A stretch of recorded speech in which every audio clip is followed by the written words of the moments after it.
Hello, I'm the biblical translator, and today I wanted to talk about black masculinity and what the Bible says about black masculinity.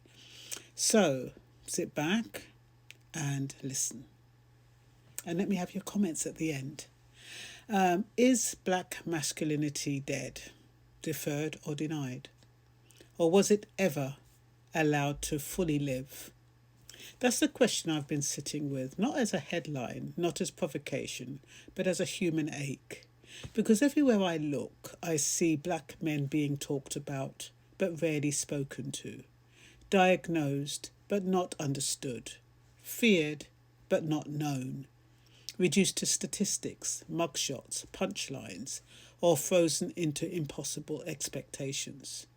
Strong, but not soft, present, but not vulnerable, providers, even when locked out of provision, protectors, even when criminalised for existing.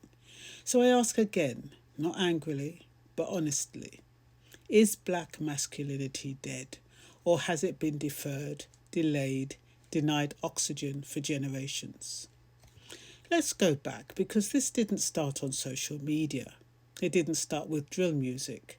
It didn't start with absent fathers or broken homes. It started on ships, on auction blocks, in laws that said black men should be owned, beaten, bred, sold, but never recognised as a man. From the very beginning, black masculinity was not destroyed, it was interrupted. Strength was needed, but dignity was forbidden. Muscle was profitable, but authority was dangerous.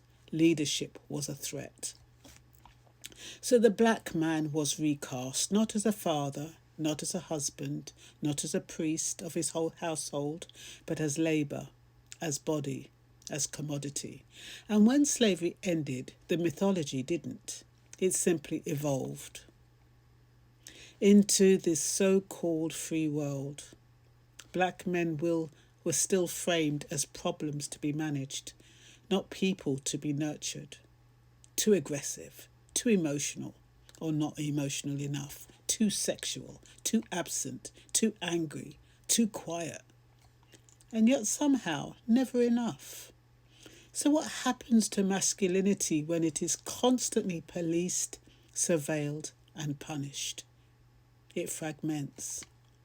It goes underground. It performs. Because when society won't let you be a man, you learn to act like one. Hypermasculinity becomes armour. Silence becomes survival. Hardness becomes language. And vulnerability? Vulnerability becomes a luxury black men are rarely afforded. Let me say this to you clearly. Black masculinity is not toxic by nature. It is traumatised. And trauma doesn't always scream. Sometimes it goes quiet. Sometimes it walks away. Sometimes it numbs itself. Sometimes it overcompensates. So when we talk, where are the black men? I want to ask, where were we allowed to be whole? Now let's bring faith into this, because the Bible knows something about interrupted masculinity. The Bible is full of men whose manhood was questioned, crushed, delayed. Joseph, sold by his brothers, falsely accused, in prison. David, a shepherd boy overlooked by his own father. Moses, a man with power stripped away, running into exile. Jesus, gentle, compassionate, weeping, and still called king. Biblical masculinity was never just muscle and dominance. It was responsibility, sacrifice, restraint, service. Jesus washed feet. He wept openly. He refused violence even when provoked. And yet we call that weak? Or is it that the world fears a masculinity that cannot be controlled by fear? Here's the uncomfortable truth. Black masculinity threatens systems not because it is violent, but because it is powerful when healed. A healed black man does not need to dominate. A healed black man does not need to disappear.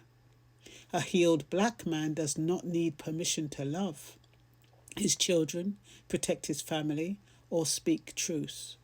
And that's dangerous to systems built on inequality. So instead, black masculinity is either demonized or erased. If a black man is present, he's intimidating. If he's absent, he's irresponsible. If he's emotional, he's unstable. If he's stoic, he's cold. There's no winning when the rules were never written for your survival. And let's talk about the cost. The cost is prisons full of men who were never fathered by systems that profited from their punishment. The cost is sons growing up afraid of becoming statistics. The cost is daughters longing for protection from men who were never protected themselves. The cost is mental health crisis. No one taught black men how to name, because from childhood, many black boys learn one lesson very early. Your pain is inconvenient, so they swallow it. And swallowing pain doesn't make it disappear, it makes it explode later. So is black masculinity dead? No, but it has been wounded, deferred by poverty, denied by racism, delayed by trauma, distorted by survival, and yet still breathing, still resisting, still showing up in quiet ways we don't always celebrate.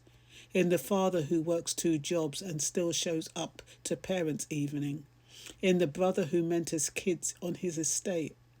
In the man who chooses therapy over violence. In the one who stays soft in a world that punishes softness. That is masculinity too. Hopeful, resolute. The resurrection story matters here because Christianity doesn't end at crucifixion. Black masculinity has been crucified publicly, brutally, repeatedly. But the question is not whether it was killed. The question is whether we believe in resurrection. Because resurrection doesn't come back the same. It comes back transformed, scarred, yes, but still holy. So maybe black masculinity isn't dead. Maybe it's rising, slowly, painfully, honestly, away from caricatures, away from silence, away from survival mode. And maybe our role as communities, as media, as faith spaces, as society, is not to fear it, but to finally make room for it to live. Because when black men are allowed to be whole, everyone benefits, and that is not a threat. That's a promise. So I hope you found that interpretation of black masculinity inspiring, for want of a better word. And I'll leave it with you there. Bye-bye.